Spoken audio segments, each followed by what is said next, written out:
프라이드 그린 토마토라는 영화가 있습니다. 약 100여 년 전에 그 미국 남부에 살던 이찌와 루스라는 어떤 그 여성의 아름다운 그 우정 이야기를 그린 이야기인데, 이게 몰랐는데 실화를 바탕으로 만들어진 영화라고 하더라고요. 이 주인공 이찌는 자기 오빠가, 죽은 오빠가 사랑했던 그 여인 루스에게 많은 관심을 가지고 있고, 또 그 오빠와 사랑이 이루어지진 않았지만 지금 다른 그 남자의 아내가 되어 있는 그 루스한테 많은 관심을 가지고 있고, 당시에 그 임신을 하고 있던 루스는 그 망나니 남편이었던 프랭크의 폭력 때문에 지금 굉장히 많은 고통을 받고 있는 상황입니다. 이런 상황에서 그 이찌가 그 루스를 자기 집에 데려와 살게 해요. 그러던 하루는 이 망나니 남편이 루스에게서 그 아이를 빼앗아 가다가 실종되는 사건이 발생을 합니다. 갑자기 사라져요. 그리고 5년 뒤에 이 루스의 남편이 그 타고 다니던 그 차량이 강에서 떠오르는 그 사건이 벌어지는데, 유독 그 흑인들에게만 매우 가혹했던 그 당시 미국의 남부 분위기에서 아무 죄가 없는, 전혀 그 죄가 없었던 그 흑인 빅 조지가 범인으로 몰려 살인죄로 기소가 되고, 또 이 조지를 두둔하던 이찌 또한 공범으로 몰려서 같이 기소가 됩니다. 법정에서 무죄를 항변해 보지만 모든 정황은 이 이찌를 살인범으로 몰고 가고 있어요. 그때 이제 이 이찌가 출석하고 있던 교회 목사님이 결정적으로 이 이찌에게 굉장히 유리한 증언을 합니다. 사고가 있던 당일에 우리 교회 부흥회가 있었는데, 이찌 자매는 이 부흥회에 참석하고 있었기 때문에 범인일 리 없다,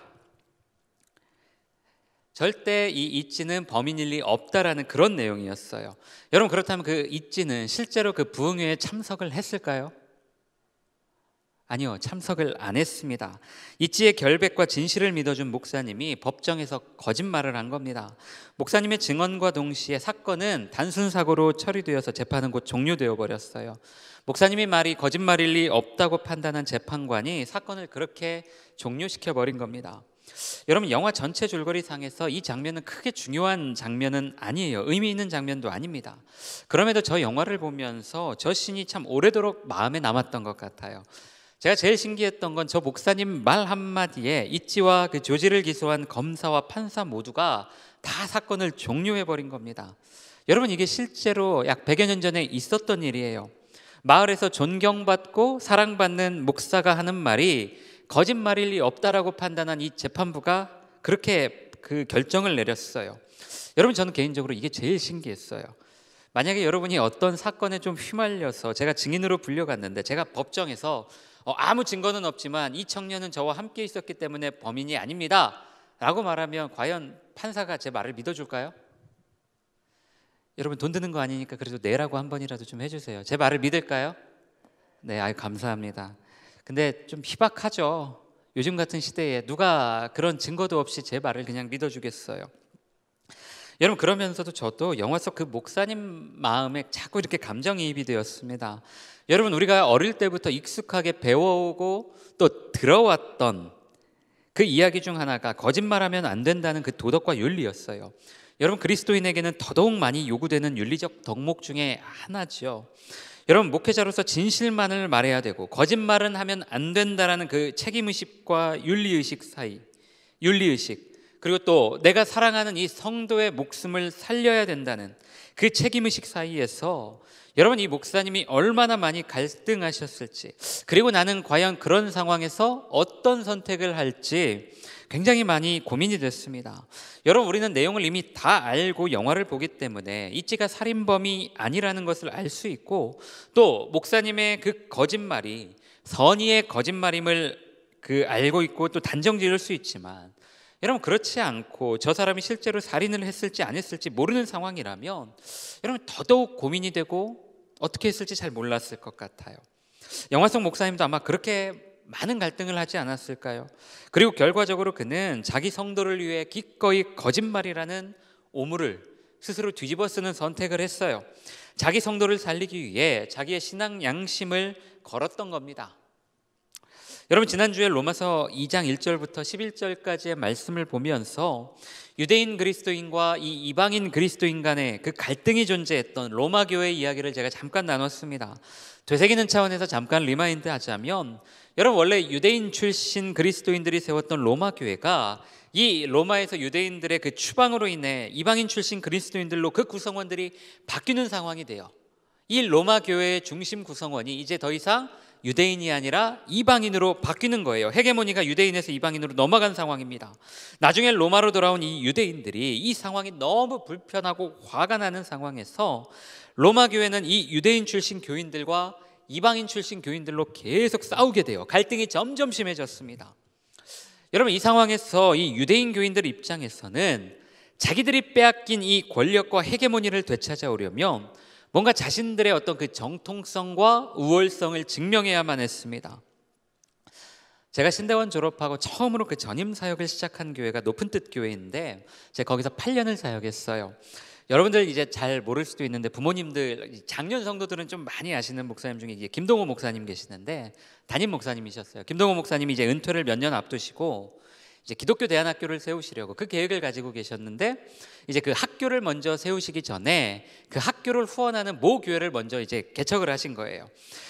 말이 개척이지 이 김동호 목사님과 이 높은뜻 교회 네임밸류 때문에 처음 시작부터 사람들이 엄청나게 몰려들었어요. 교회를 처음 시작하고 얼마 안 돼서 막 수십 명의 사람들이 몰려들어서 이제 예배를 드려야 했는데 예배를 드릴 만한 마땅한 장소가 없는 겁니다. 그래서 그때 마침 이 학교를 건축할 그 부지에 2층이 아니라 1.5층 그 옛날 그 농가주택이 하나 있었어요. 1.5층에 농가주택이 하나 있었어요.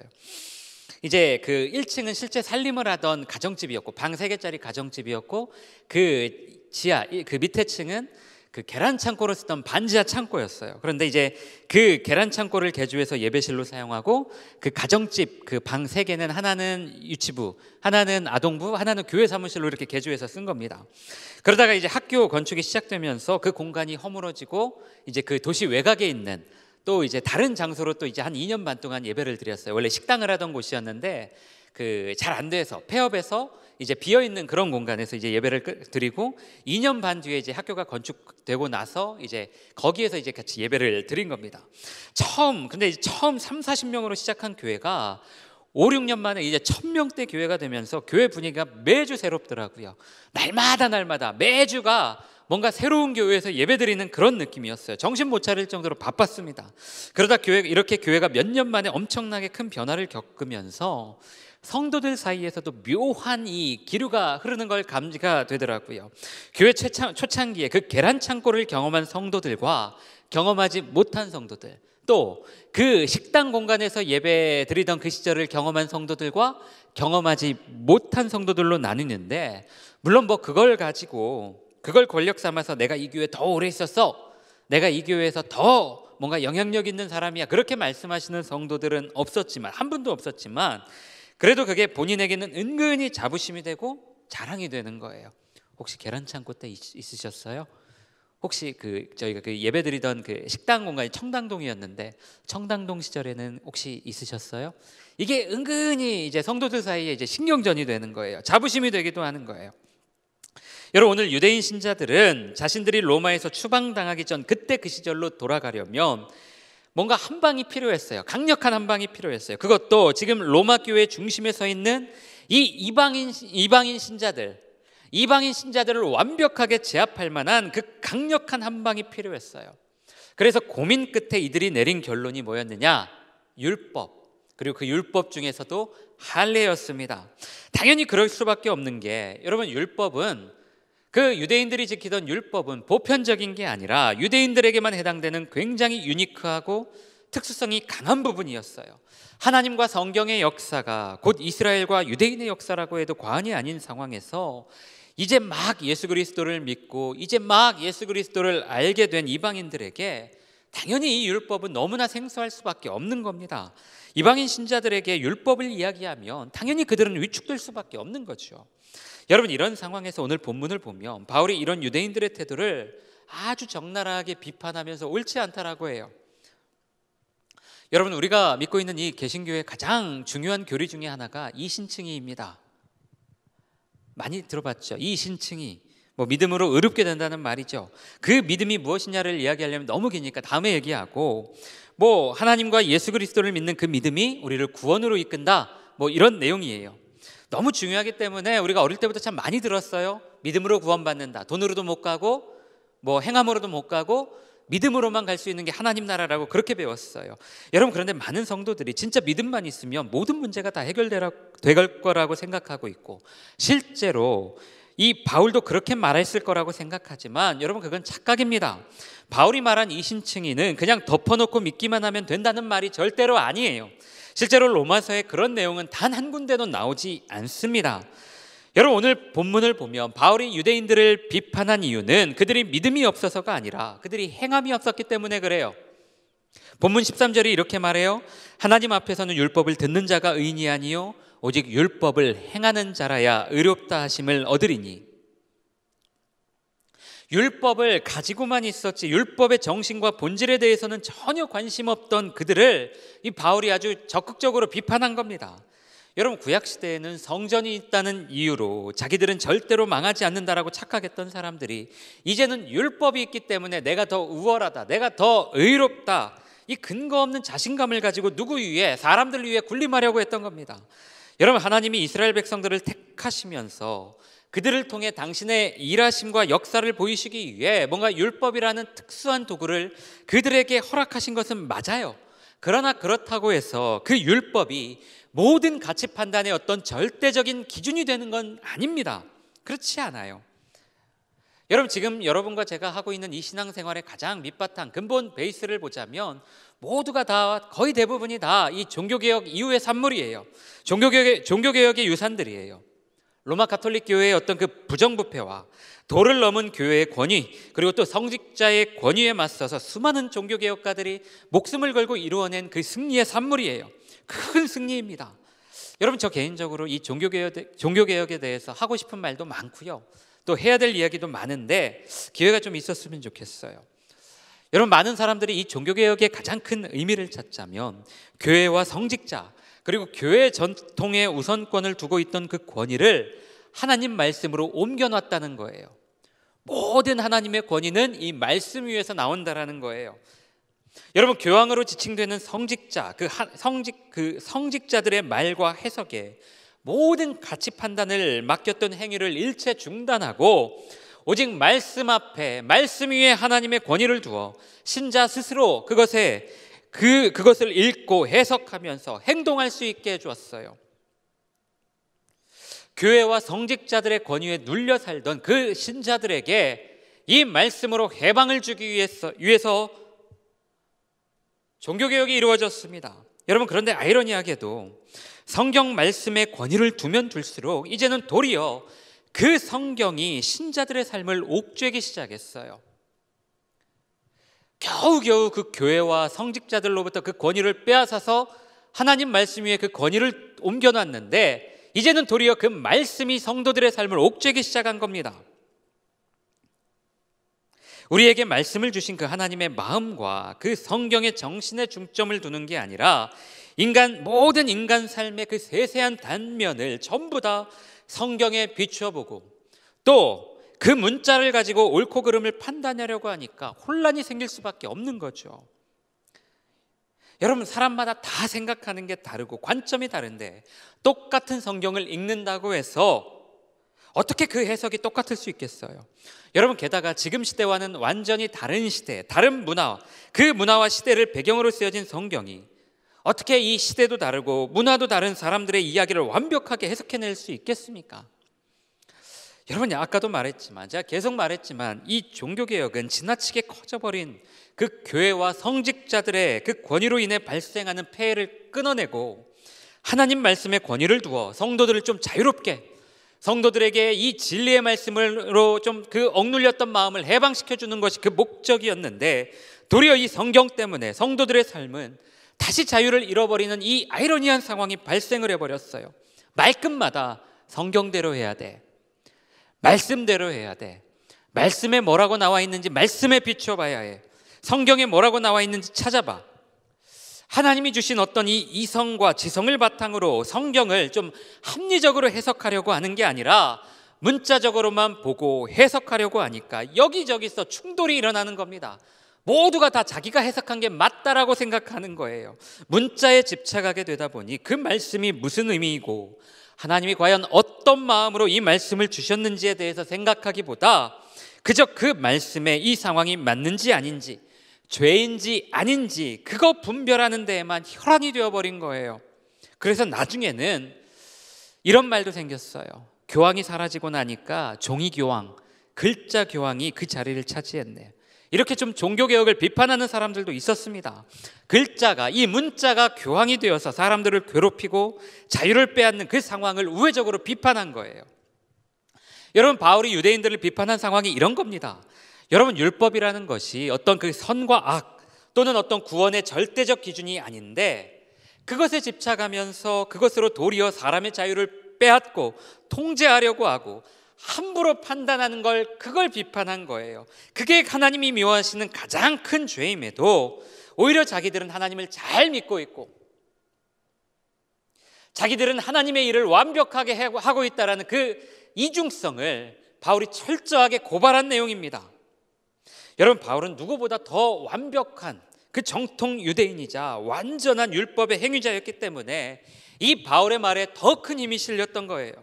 여러분, 예수님의 공생의 사역이 종교 기득권층으로부터 가난하고 힘없고 억눌린 사람들을 자유케 하는 것이었다면 여러분, 바울은 평생 동안 이 율법을 무기화해서 자기들은 그 율법의 정신을 지키지도 않으면서 타인에게만 가혹했던 사람들, 자기들은 율법에 완전하지 않으면서 타인에게만 가혹했던, 특히 약자들에게만 가혹했던 그 사람들, 그것으로 자기의 기득권을 지키려 했던 사람들과 평생을 싸웠어요.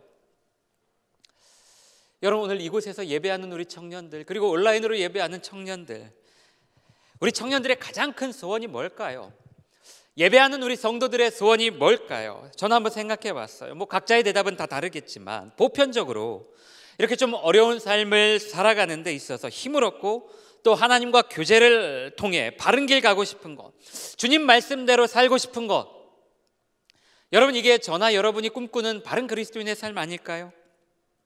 그렇죠? 여러분 모두 다 주님 뜻대로 좀 살고 싶죠?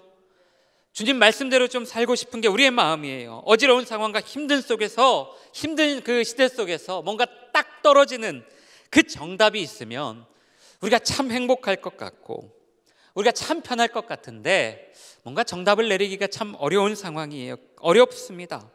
여러분, 유대인들이 율법에 집착했던 이유도 다른 게 아니에요. 편하잖아요.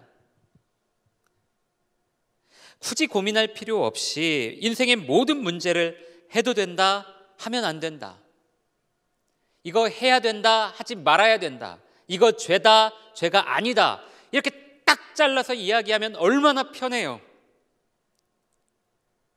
그래서 자기들이 모든 인생과 삶의 기준이 된다고 믿었어요. 그러니까 이렇게 무례하고 비상식적인 삶을 살 수 있었던 거고요. 여러분, 그런데 바울은 이것을 정면으로 반박하면서 하나님이 온 세상 모든 사람들 중에 유일하게 니들에게만 율법을 주셔서 선악을 판단하게 하신 게 아니라고 합니다. 유대인들에게는 율법을 주셨다면 유대인이 아닌 사람들에게는 그 마음 안에 양심을 주셔서, 신앙의 양심을 주셔서 스스로 판단할 수 있게 하셨다는 거예요. 하나님의 성품과 형상을 따라 창조된 인간이라면 누구에게나 주신 이 신앙의 양심이 기준이 되어서 스스로 판단할 수도 있고 스스로 성찰할 수 있는 삶을 살게 하셨기 때문에 율법이 없다는 것이 뭔가 이 사람이 좀 모자란 사람이다, 그렇게 말할 수 없다라는 거예요. 그 사람 안에 다 양심이 있기 때문에 그 양심에 맞게 스스로 판단하면 된다는 거예요. 여러분, 방금도 이야기했지만 모든 사람에게는 하나님이 주신 이 신앙의 양심이 있어요. 그래서 우리가 상식 밖의 행동을 하는 사람을 보면 뭐라고 비난하죠? 이 양심도 없는 인간 같으니라고. 넌 양심도 없냐? 이렇게 우리가 손가락질하고 지적하는 겁니다. 여러분, 그리고 이 그리스도인에게 이 양심은 성경의 권위 못지않게 굉장히 중요해요. 우리가 하나님의 뜻을 알고 그 뜻대로 행하기 위해 성경을 읽고 기도를 하지만 여러분, 결과적으로 그 성경 읽는 것과 기도가 아름다운 삶의 열매로 맺어지기 위해서는 하나님이 주신 이 양심의 문을 넘어야 돼요. 이 양심의 문을 반드시 통과해야 돼요. 아무리 말씀을 많이 읽고 기도를 많이 한다고 한들 이 양심의 문을 통과하지 않으면 그냥 기계적으로 종교 생활하는 것, 그냥 나만 옳다라고 하는 그 종교 확신에 찬 사람이 되는 거예요. 여러분, 우리가 기도를 하고 말씀을 읽는 이유는 그것을 통해 뭔가 마음의 기쁨과 종교적 평안을 얻으려고 하는 것도 있지만, 그게 중요한 게 아니라 가장 궁극적인 건 바로 하나님이 주신 이 양심을 바르게 작용시키기 위해서 그런 겁니다. 말씀과 기도를 통해 내 양심의 기능이 바르게 작동하고 있는지 아닌지 그걸 판별하기 위해서 우리가 기도도 하고 말씀을 읽는 거예요. 제가 여러분 자꾸 격려하고 응원하면서 다른 거 하지 말고 여러분 마음에 좀 집중해봐, 여러분 마음을 좀 들여다봐봐, 그렇게 이야기하는 이유가 바로 이겁니다. 여러분, 사람이 힘들고 고통스러우면 그냥 이것저것 생각하기 싫으니까 그냥 뭔가 빨리 결론 내고 싶어요. 내가 왜 힘들지? 내가 왜 마음이 아프지? 내가 기도 안 했구나. 내가 새벽 예배 안 가서 그렇구나. 내가 이거 문제가 있어서 그렇구나. 그럼 이거 하면 되겠네. 그렇게 빨리 좀 막 결론 내고 뭔가 빨리 그렇게 결정 짓고 싶어 해요. 여러분, 그런데 그건 절대로 주님이 우리에게 원하시는 바른 그리스도인의 삶이 아니에요. 저는 장담하건대 절대 그게 하나님이 우리에게 원하시는 삶이 아니라고 믿어요. 오늘 여러분에게 한번 질문해 볼게요. 지금 여러분의 신앙의 양심은 바르게 작동하고 있습니까? 주님이 여러분과 저에게 주신 이 신앙의 양심, 오늘 바르게 작동하고 계세요? 뭔가를 빨리 결론 내려고 하기보다 고민하고 생각하면서 바른 판단을 하려고 여러분 지금 노력하고 계신가요? 여러분, 성도들마다, 특히 우리 청년들도 그렇죠. 삶의 자리에서 여러 가지 문제로 고민하고 아파하다가 너무 힘들면 저 같은 목회자를 찾아와 상담을 해요. 그때마다 제가 늘 하는 말이 있습니다. 저는 여러분이 그 문제에 대해서 충분히 고민하고 아파했다면, 그리고 또 깊이 생각하면서 기도하고 내린 결정이라면 그게 맞을 거라고 생각해요. 사람마다 다 상황과 형편이 다르기 때문에 성경은 이거 이렇게 해라, A를 선택해라, B를 선택해라, 그 정답을 알려주는 게 아니라 그 방향을 알려주는 하나님의 사인이기 때문에 여러분이 충분히 기도하고 여러분이 아파하면서 생각하고 고민했다면, 그렇게 선택한 것이 그거라면 그게 맞을 거라고 저는 그렇게 얘기합니다. 늘 맞을 거라고 저는 생각해요. 그 시간 동안 여러분 마음 안에 있는 양심의 문을 통과했기 때문에 결과에 상관없이 그 결정 안에 하나님이 함께 하셨을 거라고 봐요. 그리고 그 결정 안에 하나님이 함께 하실 거라고 믿고요. 여러분, 그래서 그 선택과 책임의 모든 과정에 하나님이 함께 하시기 때문에 사람이, 제가 아무리 목사라고 한들 그거에 대해서 함부로 판단할 수 없는 거예요. 어느 누구에게도 함부로 옳다 그르다 판단받을 수도 없고 판단받아서도 안 돼요. 어떻게 사람이 매번 옳은 선택, 바른 선택만 할 수 있겠습니까? 하나님이 말씀하시는 옳은 선택이란 여러분 완벽한 정답을 한 번에 딱 맞춰버리는 게 아니라 스스로 그 선택에 대해 고민하고 생각하면서 자기 인생의 방향을 끊임없이 점검하고 또 뭔가 틀린 게 있다면, 잘못된 게 있다면 수정할 수 있는 용기를 갖는 거예요. 그게 하나님이 원하시는 선택이라는 거예요. 여러분, 결국 신앙생활의 성숙은 이 시기를, 이 과정을 어떻게 하면 잘 보내는지에 따라 판가름 나는 거예요. 이런 고민과 이런 어떤 성찰 없이 맨날 자기가 익숙한 것만 가지고, 맨날 자기가 뭔가 익숙하고 유리한 것만 옳다고 주장하고 그것을 타인을 평가하려고 하고 모든 선택에 다 그것을 기준으로만 삼고 내 마음대로 움직이고 싶어 한다면 오늘 바울이 지적하고 있는 그 유대인의 삶과 별반 다를 게 없어요. 백날 예수 믿어도 오늘 바울이 비판하고 있는 그 유대인의 삶과 별반 다를 것 없는 삶입니다.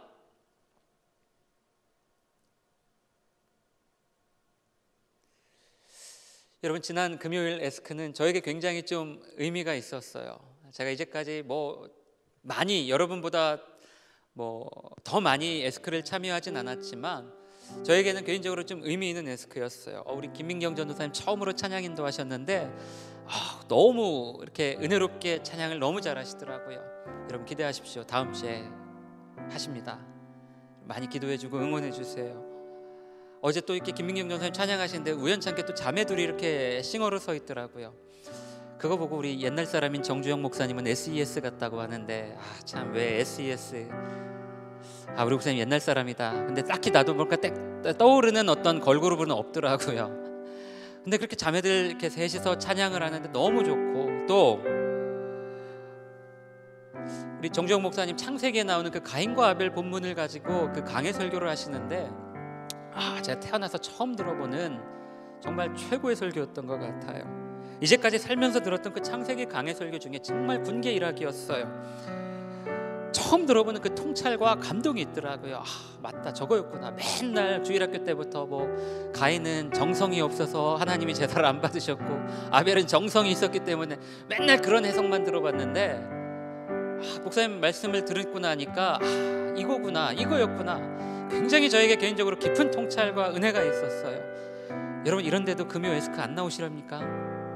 여러분, 금요 에스크에 이런 감동과 은혜가 있는데 여러분 안 오시겠어요? 여러분, 금요 에스크 많이 오세요. 이런 감동과 은혜가 있는 예배입니다. 여러분, 제가 개인적으로 목사님 설교 들으면서 제사를 드리는 방법은 알았지만 스스로 이 자신의 신앙 양심을 들여다볼 수는 없었던 그 가인의 삶이 혹시 내 삶은 아닌지 정말 많이 제가 반성하고 또 제 마음을 들여다봤어요. 여러분, 가끔 저에게 개인적인 소망을 물어보는 청년들이 좀 있어요. 목사님 꿈이 뭐예요? 목사님 꿈이 뭔가요? 여러분, 저는 특별히 뭔가 되고 싶은 게 없어요. 저는 진짜 뭔가 이렇게 되고 싶다라는 게 별로 없어요. 인생이 내 마음처럼 되는 것도 아니고 그냥 희미하게 보이는 그 주님이 보여주시는 것만큼, 들려주시는 것만큼, 그것만큼만 좀 보고 듣고 내가 그거에 만족하면서 살았으면 좋겠다. 저는 그거면 충분한 것 같아요. 그냥 하루하루 열심히 살다 보면 언젠가 나도 좀 기회가 있겠지. 나도 이렇게 청년들하고 이렇게 열심히 사역하다 보면, 청년들 한 명 한 명 정말 최선을 다해서 목양하다 보면 언젠가 기회가 있겠지. 그냥 그 마음 가지고 사는 것뿐이에요. 그게 제 소원이에요. 그런데 그 얘기, 제가 그 청년들이 저에게 그런 질문할 때마다 제가 정말 바라는 소원이 뭘까 생각하다가 이 소원이 생겼어요. 지금도 그 소원이 간절해요. 제 마음이 좀 단단해졌으면 좋겠어요. 찔러도 피 한 방울 나지 않을 것 같은 그런 냉혈 인간이 되자는 게 아니라, 그런 단단함이 아니라 좀 제안해 주신 신앙 양심의 기능이 잘 작동되어서 스스로를 좀 잘 살펴보고 또 타인을 넉넉하게 수용하는 그 마음이 제 마음에 좀 넘쳤으면 좋겠다라는 그 소원이 있어요. 여러분, 저도 사람인지라 상처를 받아요. 청년 사역 하다 보면 제가 청년들한테 상처를 받기도 하고요, 제가 청년들한테 상처를 주기도 하고요, 그러는 것 같아요. 사람 인생이 다 그렇죠. 그 연약함 속에서 늘 고군분투해야 되는 게 청년 목회인데, 마음이 단단해지지 않으면 할 수가 없는 것 같아요. 신앙 양심의 기능이 제대로 작동하지 않으면 목회하기가 너무 힘든 것 같아요. 이건 내가 잘못했구나, 이건 내가 잘못 판단했구나, 그 마음이 들 때, 그런 마음이 들 때에 아무리 청년이라고 할지라도 내가 먼저 찾아가서 미안하다, 내가 잘못 생각했네, 좀 이렇게 사과할 수 있는 용기가 있었으면 좋겠고요. 좀 나에게 상처되는 말을 하고 상처 주는 청년이 있더라도 그렇게 생각할 수도 있지, 저렇게 말할 수도 있지, 그렇게 좀 넘겨버릴 수 있는 그 마음의 넉넉함, 그 신앙 양심이 작동하는 그런 삶을 제가 좀 살았으면 좋겠어요. 아까 메시지 시작하면서 인용했던 그 영화 속 목사님처럼 도덕과, 사람들이 정해준 그 도덕과 윤리가 정해주는 정의보다 내 신앙 양심이 말하는 그 정의, 생명을 우선시하는 그 정의에 제 마음이 좀 이끌려갔으면 좋겠어요. 이게 제 소원이에요. 사랑하는 우리 청년들, 오늘 바울은 유대인들을 향해서 그 율법을 지키고 할례를 향한 그 표면적 유대인이 진짜 유대인이 아니라 그 율법의 정신을 마음속에 새기고 그 정신과 의미를 삶으로 만들어내는 유대인이 진짜 유대인이라고 말하고 있어요. 표면적 유대인이 진짜 유대인이 아니라 이면적, 뭔가 보이지 않는 것에 그 중심을 두는 그런 유대인이 진짜 유대인이라고 말하고 있어요. 겉으로 보여지는 것보다 보이지 않는 그 무언가의 의미를 두는 게 진짜라고 강조하고 있는 겁니다. 그래서 제가 오늘 본문의 메시지 제목을 표면적 그리스도인, 이면적 그리스도인이라고 정해봤어요. 여러분 아무리 어리다고 한들 여러분들도 다 어릴 때부터 신앙생활 해왔잖아요. 그런 청년들이 여기 대다수잖아요. 여러분 그 기간 동안 여러분이 배워온 게 예수천당 불신지옥뿐이라면 제가 너무나 마음이 아플 것 같아요. 그 10수년 20년 넘는 시간 동안 여러분이 배워온 게 예수천당 불신지옥뿐이라면 제가 마음이 너무나 아플 것 같아요. 이제라도 좀 여러분의 신앙 양심의 문을 두드리고 계시는 그 주님의 음성에 여러분이 귀 기울여 봤으면 좋겠어요. 시간이 지날수록 뭔가 확신과 익숙함이 무기가 되는 그 삶이 아니라 바른 길에 대한 고민과 성찰이 여러분의 무기가 되었으면 좋겠습니다. 우리 청년들의 무기가 되었으면 좋겠어요. 율법과 전통으로 청년들을 목양하는 공동체가 아니라 청년들 한 사람 한 사람의 그 신앙 양심을 존중하면서 이해하고 받아주는 공동체, 그런 공동체가 우리 공동체 되었으면 좋겠어요. 말씀 마무리하려고 합니다. 사랑하는 우리 청년들, 인생의 여러 가지 문제 앞에서 가장 첫 번째로 여러분들이 해야 될 일, 그 문제를 가지고 주님 앞에 아뢰야겠죠. 주님께 말씀드려야겠죠. 주님 앞에 나아가야 되겠죠. 기도하면서 또 말씀에 여러분의 상황을 늘 비추면서 주님의 은혜를 여러분들이 좀 도우심을 그렇게 구했으면 좋겠어요. 그리고 그 선택의 순간이 온다면 그 선택의 순간에는 우리 여러분들의 마음 안에 있는 그 신앙 양심을 여러분들이 신뢰했으면 좋겠어요. 여러분들 마음 안에 있는 그 신앙 양심을 믿으십시오. 그렇게 해도 괜찮습니다. 여러분 예수를 잘 믿는다는 것, 신앙생활 잘한다는 것을 뭔가 정의하고 기준 내리기 참 어려워요. 뭔가 성실함도 그 기준 중에 하나일 거예요. 분명합니다. 그것도 아주 바람직하고 명료한 기준이에요. 다만 그게 전부가 아니라는 거, 그게 다는 아니라는 걸 여러분이 좀 알았으면 좋겠어요. 유대인에게 율법을 주셨듯 여러분과 저에게 각자에게 하나님이 신앙의 양심을 주셨습니다. 하나님 마음으로 세상을 바라보고 판단할 수 있는 그 양심을 저와 여러분 마음 안에 주셨어요. 그 양심으로 여러분의 삶을 바라보고 타인의 삶을 좀 넉넉하게 받아줄 수 있는 그런 삶을 우리 한번 꿈꿔봅시다.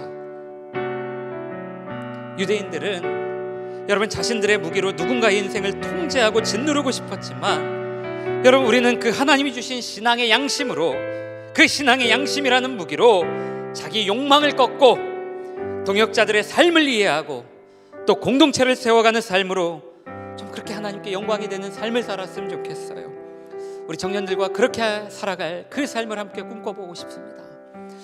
하나님, 날마다 깨어 기도하며 주님의 말씀을 가까이 함으로 말미암아 우리 안에 주님이 주신 이 신앙의 양심이 바르게 작동할 수 있게 하여 주옵소서. 하나님, 신앙생활하는 그 시간 동안 하나님 내 안에 주신 이 주님께서 주신 신앙의 양심의 기능이 제대로 작동하는 삶을 살게 하여 주시고, 끊임없이 성찰하는 가운데 하나님 이것들을 하나님 제대로 판단할 수 있는 우리의 삶이 되게 하여 주옵소서.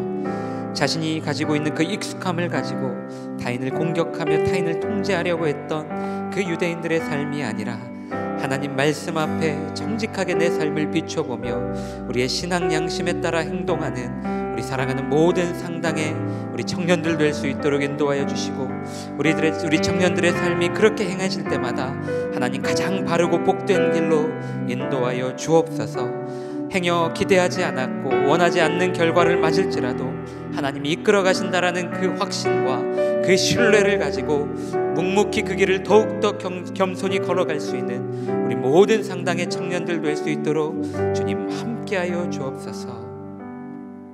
지금은 우리 구주 예수 그리스도의 은혜와 아버지 하나님의 무한하신 사랑과 성령님의 자비로우시고 충만하신 은혜가 오늘 하나님 앞에 머리 숙여 기도하며 하나님께서 허락하신 그 신앙의 양심에 따라 살기를 소망하는 우리 사랑하는 모든 상당의 청년들 머리 위에, 가정 위에, 학업 위에, 일터 위에, 그 모든 삶 위에 지금부터 영원토록 함께 하시길 간절히 축원하옵나이다.